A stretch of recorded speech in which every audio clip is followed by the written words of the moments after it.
السلام عليكم الصلاة والسلام على سيدنا محمد وعلى آله وصحبه أجمعين. Continuing on moral lessons from the Qur'an, in part 1 we covered some of the fundamental principles for moral or akhlaq teaching in the Qur'an. We now continue with few examples, starting with few verses from Surah Al-Hujurat, Chapter 49, then continue with Islamic methodology and approach in teaching akhlaq and how Islamic approach solves some of the problems that secular akhlaq teaching cannot. Just like many other verses and topics in the Quran, these verses regarding akhlaq and conduct were revealed as events occurred in the early Muslim community. أعوذ بالله من الشيطان الرجيم بسم الله الرحمن الرحيم وإن طائفتان من المؤمنين اقتتلوا فأصلحوا بينهما فإن بغت إحداهما على الأخرى فقاتلوا التي تبغي حتى تفيء إلى أمر الله فإن فاءت فأصلحوا بينهما بالعدل وأقسطوا إن الله يحب المقسطين. If two parties among the believers fall into quarrel, make peace between them. But if one of them does wrong against the other, then all of you fight against the one who did the wrong thing until it complies with the command of Allah. But if it complies, then make peace between them with justice and be fair, for Allah loves those who are fair and just. Chapter 49, verse 9. This verse was revealed when there was some disagreement and a scuffle between the Ansar helpers. Then they took the Prophet ﷺ as a mediator. What are the lessons from this verse? Number 1, it shows Muslims could be devout believers, yet due to misunderstandings or mistakes, end up in disputes or disagreements among each other. Number 2, because these disagreements can occur between two groups of Muslims, the other Muslims must try to stop them. Well, what they need to do, step in and have the duty to reconcile between them. And if one of the group oppressed the other, committed injustice against the other, the rest of Muslims should not keep quiet and must face the oppressors until they return to God's path and the justice. Number 3, if and when they return to fairness and justice, make sure the peace and reconciliation between them is established through justice. Otherwise, a peace without a basis in justice will not last. Today, we have Muslim communities in China, Burma, Syria, Yemen, and Kashmir being persecuted, tortured, killed because they are Muslims. In some cases, nothing short of genocide. Yet the rest of Muslim nations are silent, doing nothing due to apathy. In some cases, they are busy fighting each other directly or through proxy wars, killing each other's men, women, and children. Yes, innocent men, women, and children. The other Muslim nations taking sides, not for establishing justice and reconciliation, rather for their own power, interest, and nationalistic goals. Then the next verse gives the reason for the statement in verse 9. إنما المؤمنون إخوة فأصلحوا بين أخويكم واتقوا الله لعلكم ترحمون. The believers are indeed brothers, so make peace and reconciliation between your two contending brothers. And observe your duty to Allah so that you may receive mercy. Verse 10. This is what the Muslim Ummah needs to be reminded of today. and how Quranic verses are alive and applicable at all times. It says, because Muslims are brothers in faith, there should be no dispute or fights between them. This can be true in the case of individuals as well as communities or nations. If and when such disputes occur, other Muslims must rush to reconcile between them, make peace between them, reunite them. At the end of the verse, it addresses and enjoins the hostile party to be God conscious, not be selfish, and be fair on the side of justice. So then we qualify to receive God's mercy. Otherwise, we have cast away God's mercy from our nations. The next verse is all about adab and akhlaq and forbids the immoral things that cause the problems, disputes, disunity, and fights mentioned in the above verses that we just recited among people and community. يا أيها الذين آمنوا لا يسخر قوم من قوم عسى أن يكونوا خيرا منهم ولا نساء من نساء عسى أن يكن خيرا منهن ولا تلمزوا أنفسكم ولا تنابزوا بالألقاب بئس الاسم الفسوق بعد الإيمان ومن لم يتب فأولئك هم الظالمون. Believers, do not let people mock other people who may be better than themselves. Do not let women mock women who may be better than themselves. Do not find faults with one another, nor abuse or defame one another with nicknames. An evil name is disobedience after belief. Those who do not repent are the wrongdoers. Verse 11. Here the verse talks about mocking, laughing at, or making fun of others, defaming or being sarcastic to one another, calling each other by offensive names or offensive nicknames, or insulting one another by nicknames. What are some of the points made in this verse? One point is that no group or tribe or family should make fun of or mock the other, because not only no one likes to be mocked or made fun of, but also, more importantly, when you mock someone or make fun of someone, you're actually belittling him, humiliating him, crushing him, embarrassing him, and putting yourself above him. That's why the verse says, be careful. The one you are humiliating, crushing, belittling may be better than you. The verse mentions a group, but it applies to individuals as well. Often you go to an informal party, informal gathering among close friends. Then you see someone making fun of his friend. Of course, he's joking and making others laugh, but at the expense of embarrassing his own friend, humiliating his own friend. The guy may not say anything because he figures, well, this is my friend, he does not really mean it, but deep inside, he is embarrassed. He puts his head down, or even gets hurt and wishes his friend had not made fun of him, put him down, or embarrassed him.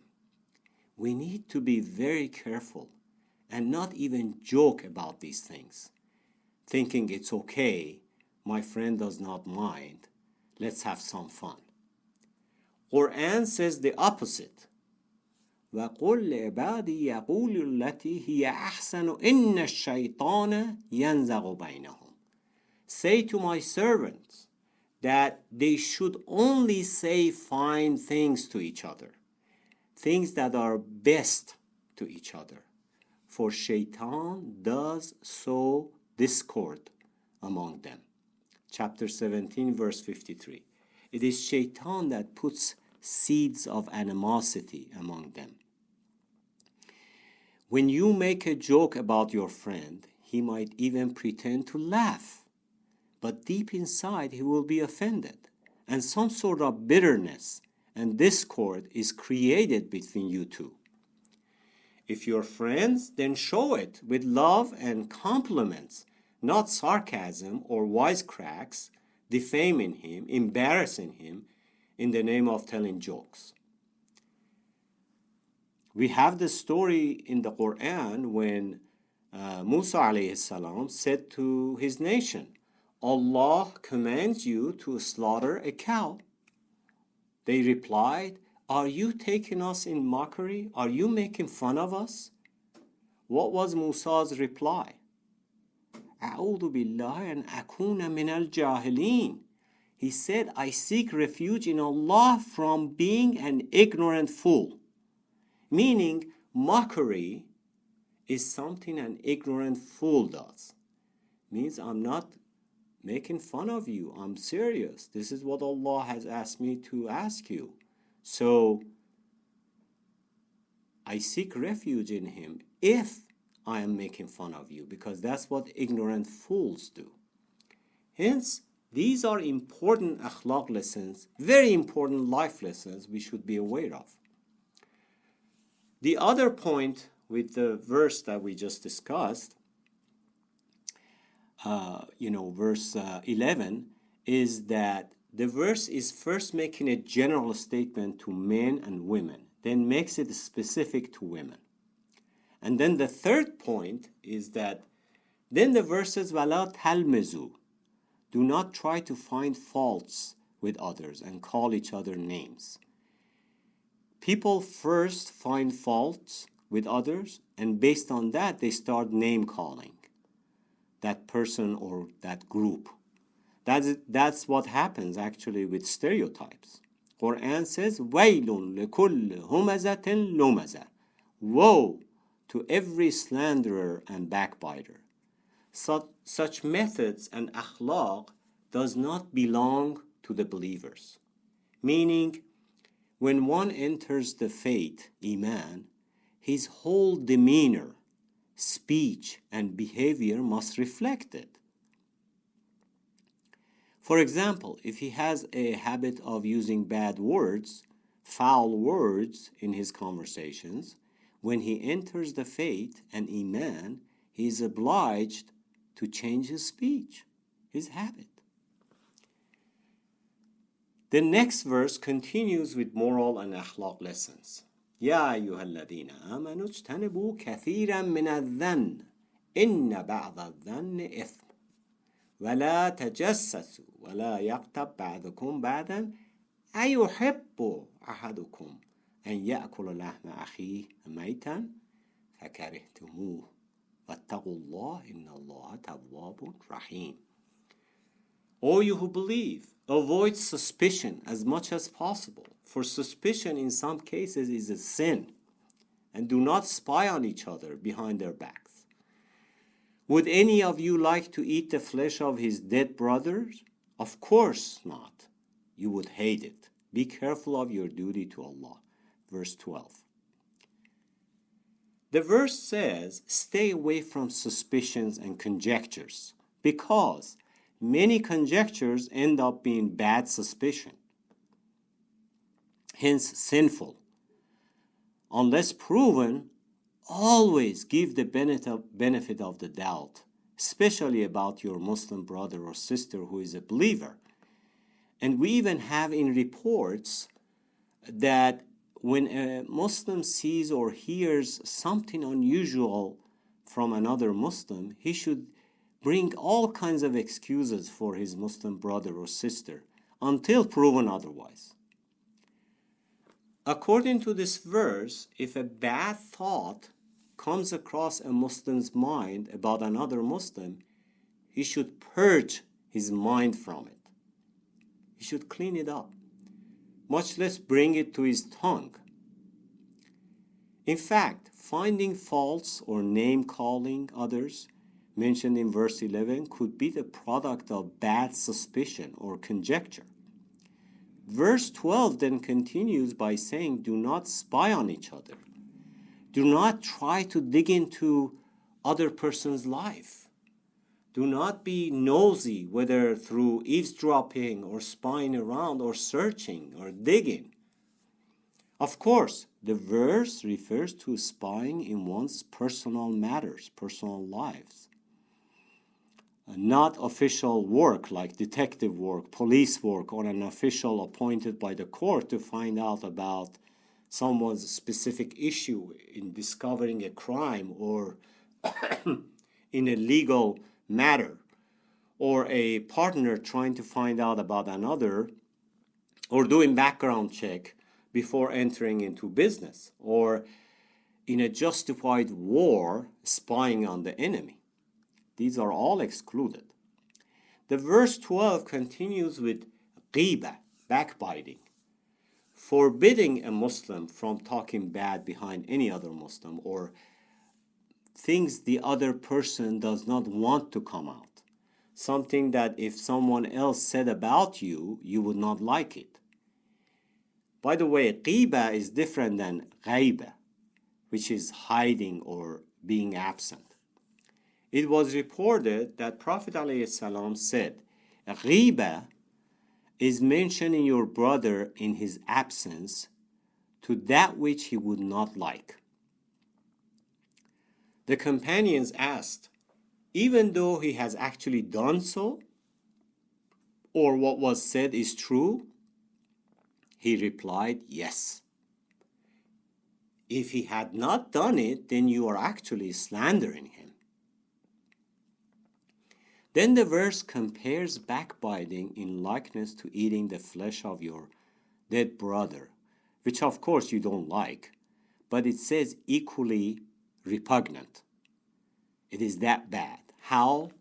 When you backbite your Muslim brother or sister, it is as if you are eating the flesh of your brother's dead body, highlighting the fact that a dead person cannot defend himself. And you are in fact reducing him by eating his flesh. That is, by backbiting the person who is absent, you're reducing him or her character and defaming him. Hence, ghiba is an immoral behavior, and the Qur'an condemns it. Now, what if you're not backbiting, but you are present and listening to someone backbiting another person? Listening is just as bad. You need to stop him. And if you can't, just get up and leave. You can say the following: my dear brother or sister, if what you're saying about that person is all true, why don't you go tell that person on their face so that they can fix themselves, fix their problem, mend their way? Why are you telling me? By you telling me this, firstly, he probably does not want you to share this information with me. Secondly, what if he fixes his problem later on, and by you telling me, exposing him, I will always think of that person in such a way you just described. I will always picture him with the image you just portrayed of him. Of course, if what you just told me about him is not true, you are indeed slandering him. So we have talked extensively about backbiting, ghiba, in another session called backbiting. Another point in akhlaq is controlling anger, which we often lack. We all often lack and are guilty of.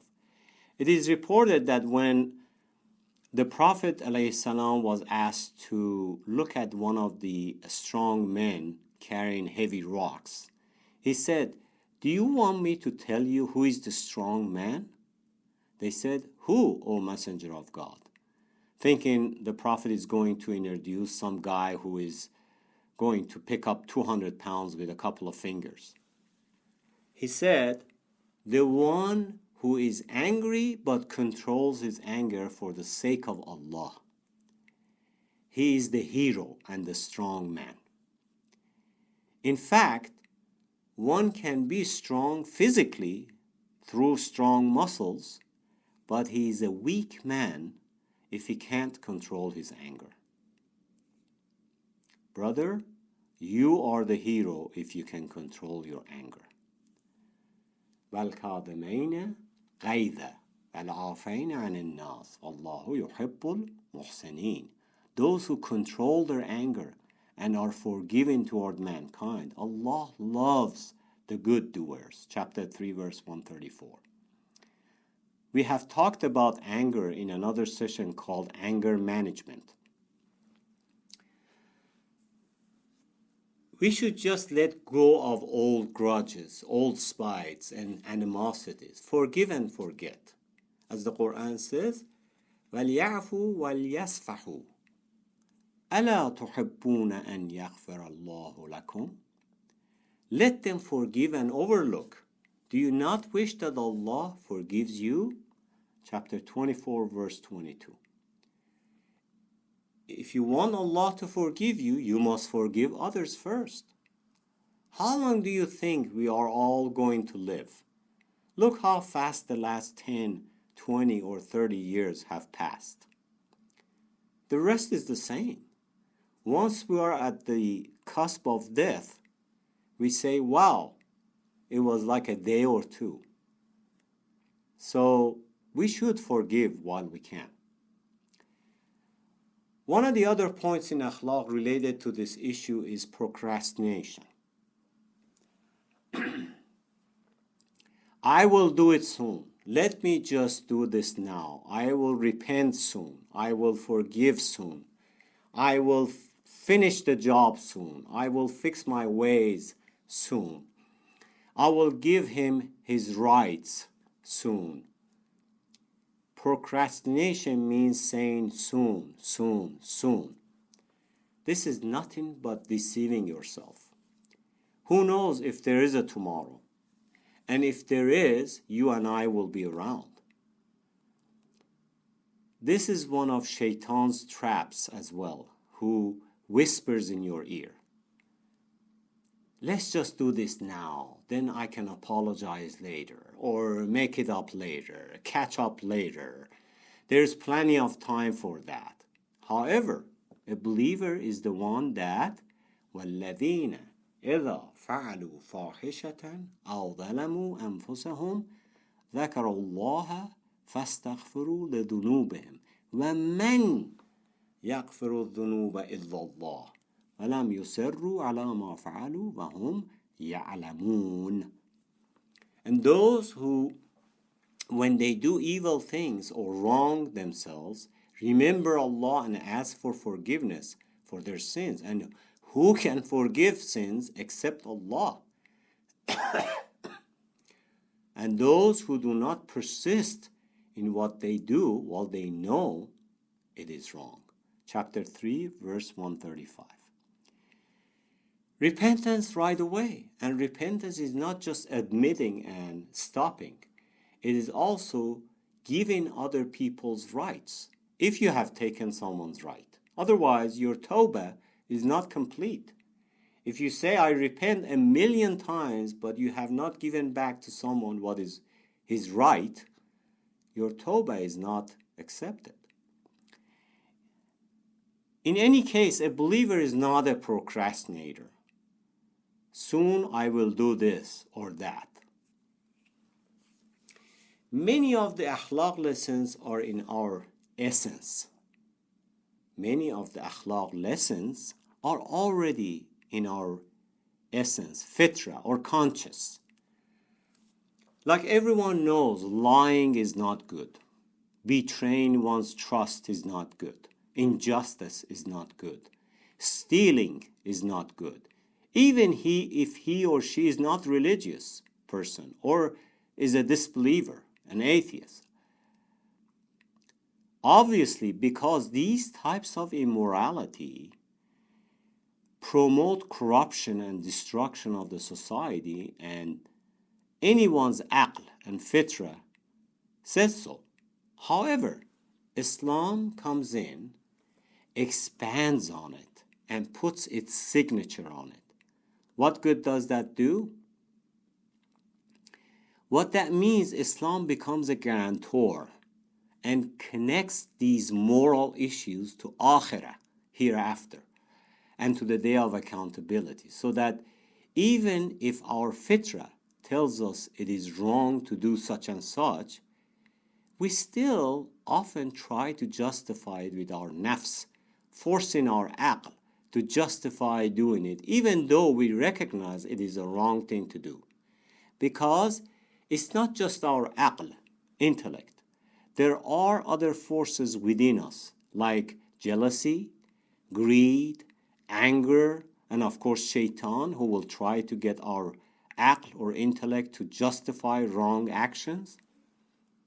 You know, things like, I'm in a situation that cannot care about others right now. I have been here so many years and never did such and such, so it's my right. Come on, doing it once, it's okay. Or they owe me, or I have bills to pay, etc., etc. There are many people who teach akhlaq, knowing, for example, robbing someone is wrong. They still do it themselves with full awareness. So much so, if someone did it to them, they will be screaming, I was robbed, I was robbed. Yet they do it themselves.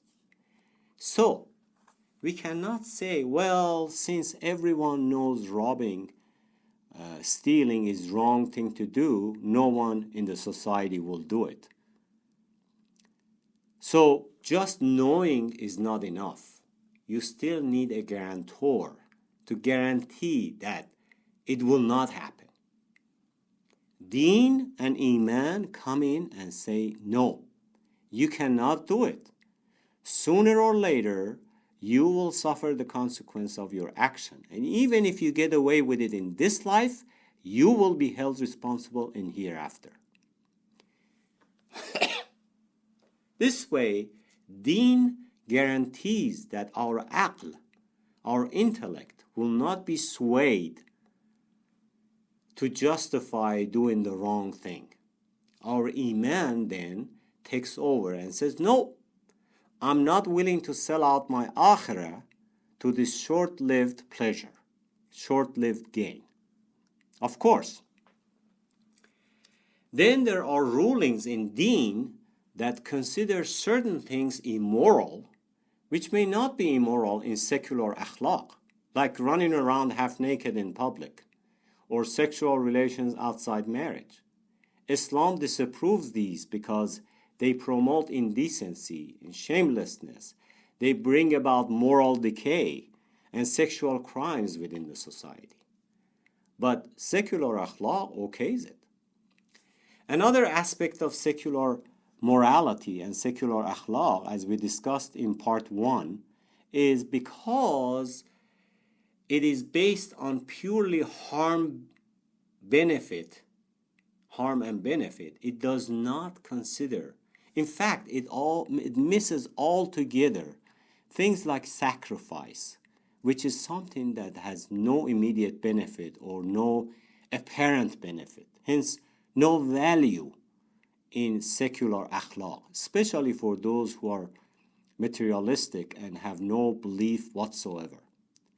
That is why the whole society is based on what's in it for me. While Islamic akhlaq considers sacrifice as one of the most rewarding things in life. It can range from sacrificing one's time and wealth to one's life. In secular moral world, a person who is aware of what's beneficial and what's harmful and has some order in his life is considered moral.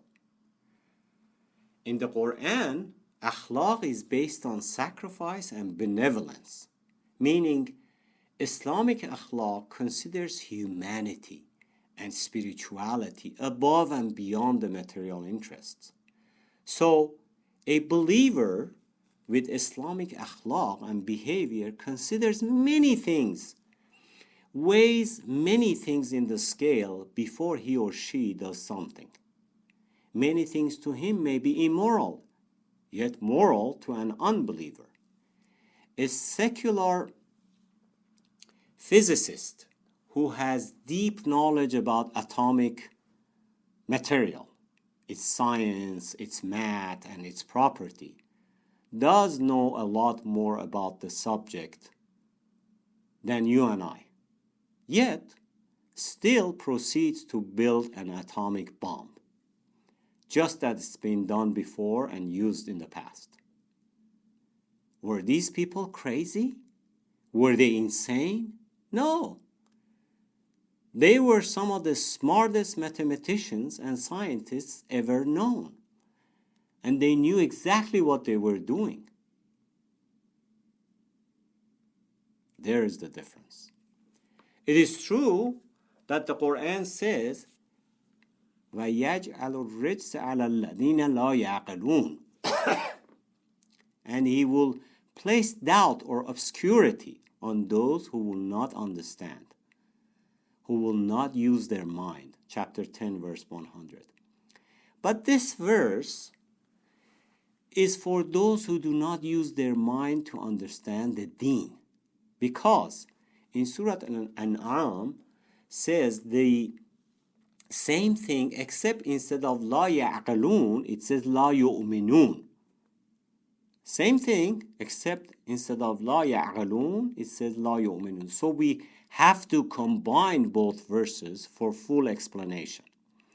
So both verses combined say that Allah will place doubt, obscurity, wickedness, wrongdoing on those who will not use their mind, aql, combined with belief. Combined with belief. Those who do not believe first and then use their mind accordingly. Therefore, just being the Nobel Prize-winning mathematician or scientist is not enough. You could still build an atomic bomb and kill hundreds of thousands of people. It is your belief that will tell you whether it is the right thing, moral thing to do or not. Because your aql by itself is not enough, no matter how smart. This is why the biggest thief is almost always the smartest one among them. One who is not smart enough goes and steals a pair of shoes or a car stereo, whereas the smart one, or one with the knowledge, does the biggest heists, or fraud, or embezzlement, or expropriation, or misappropriation, and even often legal version of taking advantage of people's investments and life savings. They probably are among those with the highest IQ as well. Therefore, جعل الله الرجس على الذين لا يؤمنون ويجعل الرجس على الذين لا يعقلون. We add these two verses. It is not just aql or smartness that counts, it is an aql or smartness combined with iman. I repeat, it is not just aql or smartness that counts, it is an aql or smartness combined with iman. So then, a secularly moral person basically stands for what benefits him and avoid what may harm him, and does not consider anything else. He considers how can he live a better life, wear better clothing, eat better food, do better things, etc., etc., all limited to these things. Hence, the standard that separates human from animal is lost here. Why? Because animal does the same thing, wants to live, eat better, enjoy things, be free, etc., etc. So what sets humans apart? If it is aql, then we say this secular person is using his aql to satisfy the same needs as the animals have. Maybe with his aql he can do it a little bit better, bigger, and more efficient. Aql has not taken him to a higher place, to the next level. However, if in fact aql takes him to iman and spirituality, to the point he is willing to sacrifice for the sake of God and others, then we say he has reached a higher level in humanity that sees beyond material things. Then we say he has achieved Islamic akhlaq. Otherwise, a man who has not achieved this stage in his life, he is still in his animal instinctive stage. Maybe a bit higher than an animal, but no more. Therefore, unless one gets to know Allah, believes in Him, and obeys Him, and be willing to aim for things beyond material things, he has not left this primitive stage of his life. By the way, just in parentheses, some people think akhlaq is something given, something ordinary. However, sometimes it can be very subtle. For example, when we see someone doing something wrong or behaving inappropriately, we say it is our duty to say something, enjoin that which is good and forbid that which is wrong. Amr bil ma'ruf and nahy anil munkar. So, we may step forward and warn him.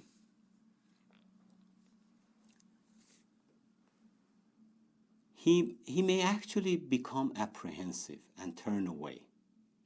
If you see a potential for this to happen, perhaps use another approach. Write an anonymous letter to him, perhaps even with a gift. This may actually have a better impact than the former. We have to be careful when it comes to akhlaq, moral issue, because if not handled delicately, it can backfire and the person become persistent on doing the wrong things. You have to put it kindly and appeal to his sense of fairness. Qur'an allows us to even give financial help to non-Muslims whose hearts we're trying to win, so their hostility is replaced with their sense of fairness and justice. Therefore, Qur'an bases akhlaq foundation on aql, iman, and benevolence, karama, which is not just about giving. It has to do with taqwa, forgiveness, and liking for others that which you like for yourself, and dislike for others that which you dislike for yourself. A simple rule given by Islam 1400 years ago. However, many centuries later, Europeans repeated it and called it the Golden Rule and thought they were the first, but Islam said so 1400 years ago as one of many principles of akhlaq. Karama is a big concept in Islam that needs to be well understood.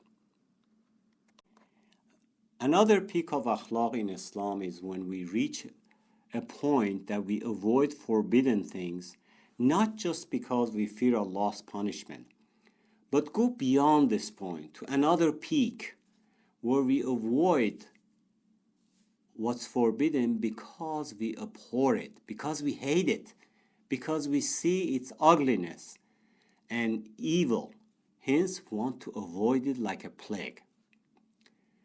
As in verse 12 that we just discussed above says, فَكَرَهْتُمُوهُ, and you hate it as a believer. Not like some Muslims wishing it was not forbidden so I could indulge in it. Allah says in the Qur'an to the believers that He made it so they love Iman and He adorned their hearts with Iman and made it so they hate disbelief, wickedness, wrongdoing, and disobedience. حبب إليكم الإيمان وزينه في قلوبكم وكره إليكم الكفر والفسوق والعصيان أولئك هم الراشدون. But Allah has endeared the faith to you, and He has beautified it in your hearts, and has made disbelief and wrongdoing, lewdness and disobedience hateful to you. Such are those who are rightly guided. Chapter 49, verse 7. Meaning, these believers have gone up the ladder, and rather than calculating cost benefits, they don't do that anymore. They are in karama stage, which is the next level, and just hate wrongdoing, abhor it. This is a complete Islamic akhlaq behavior. بعثت لأتمم مكارم الأخلاق. My prophetic mission is to carry akhlaq to its peak of perfection, nobility.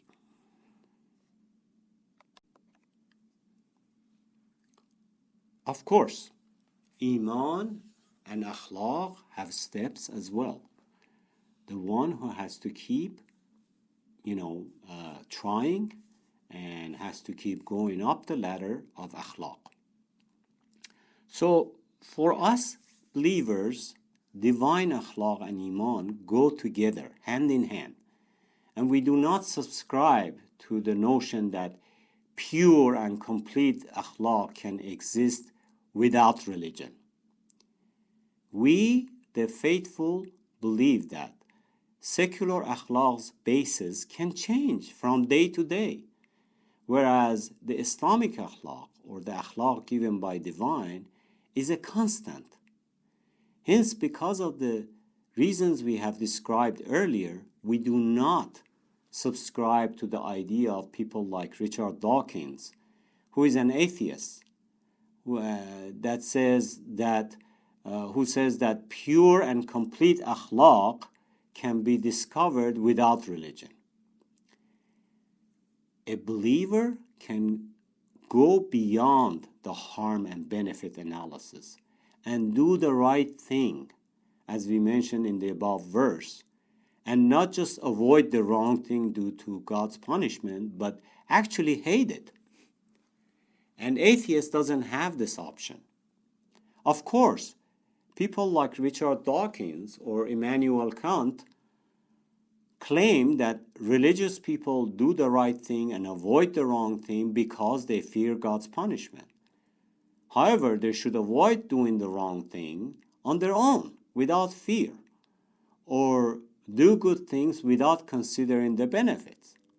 The answer is that the goal of religion is to teach and train people to the point they reach the peak of perfection, which is their humanity. If you tell someone who is always leading his life through cost and benefit on material things, and tell him to make a sacrifice for the sake of sacrifice, not for any other apparent benefit, he will not do it. Why? Because he's constantly after his own interest or benefit and avoiding any cost or harm. A sacrifice means cost or even possibly harm without any benefit that is obvious to him. Hence, he will not do it. For example,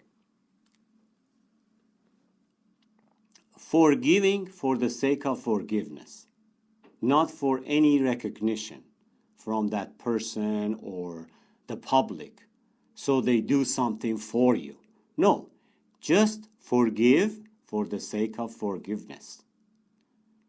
People generally will not do this because of the general attitude of what's in it for me. If religion comes in through this door, it will not be accepted. People will abandon it.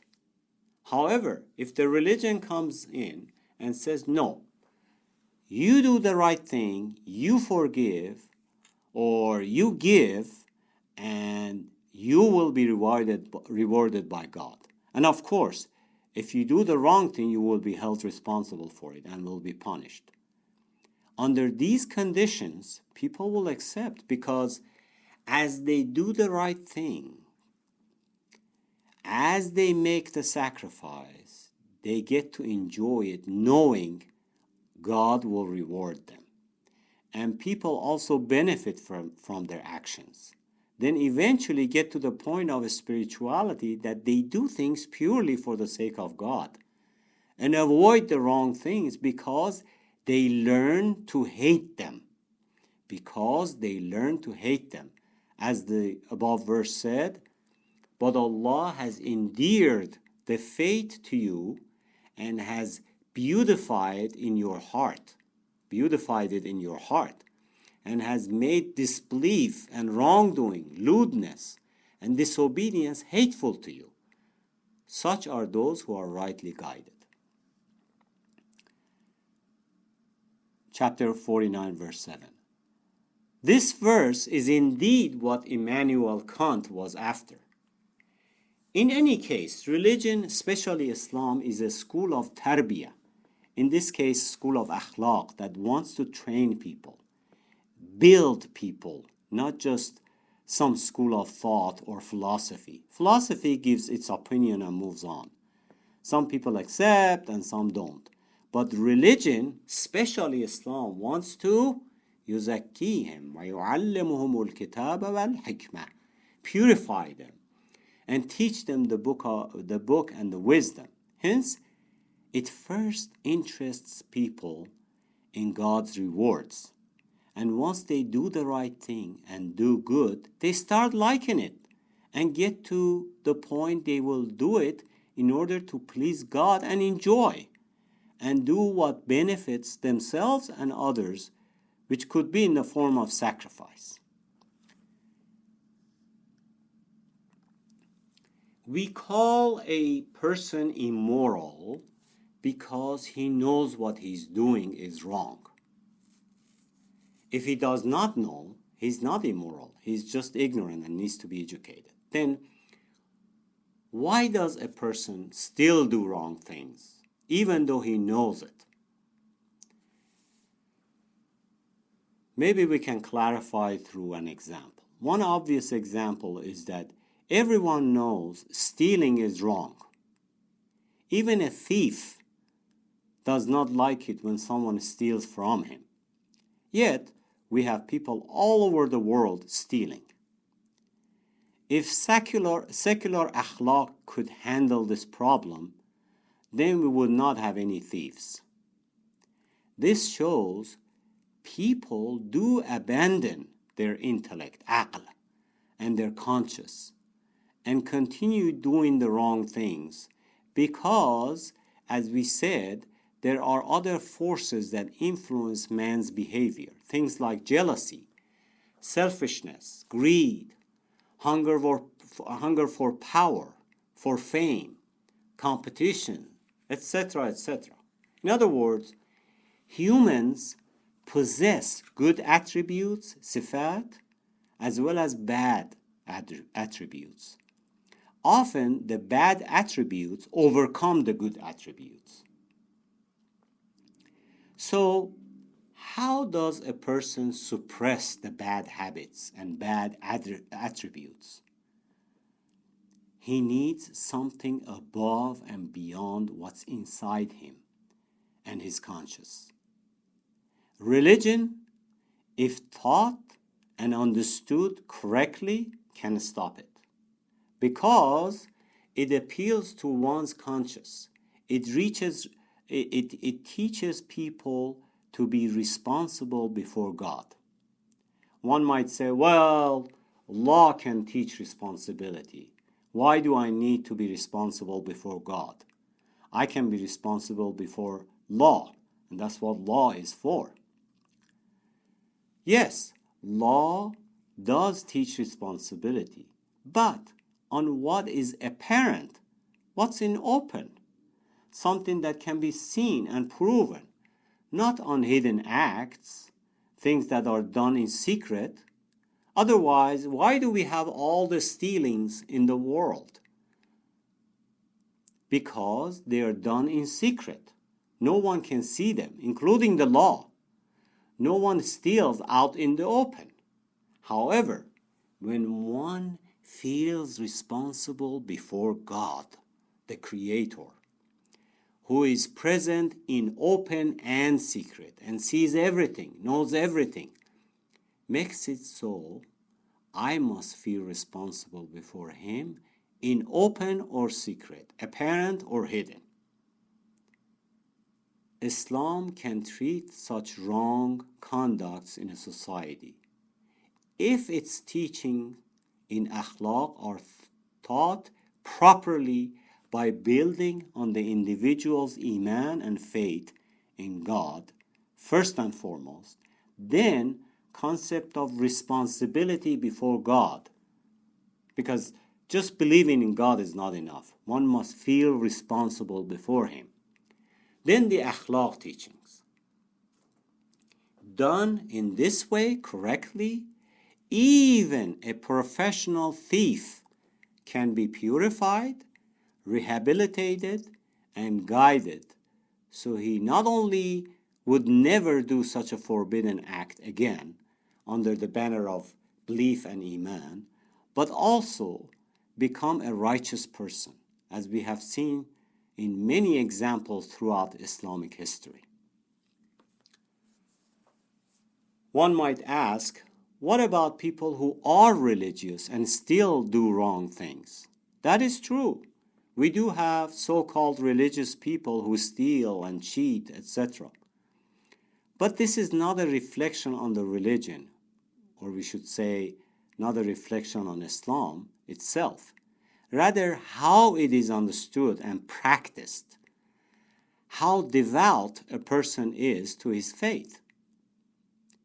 As we said, if Islam is taught and understood correctly based on true faith and belief in God, and the person feels responsible before God, then he would at least do his best to stay away from that which is forbidden, that which is wrong.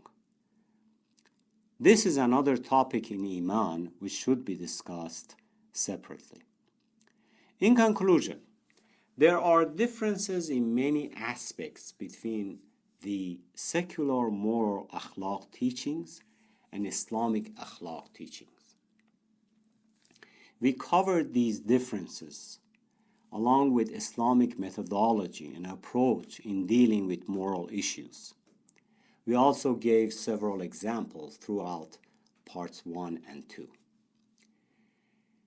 We ask Allah to increase our iman and help us practice our faith properly.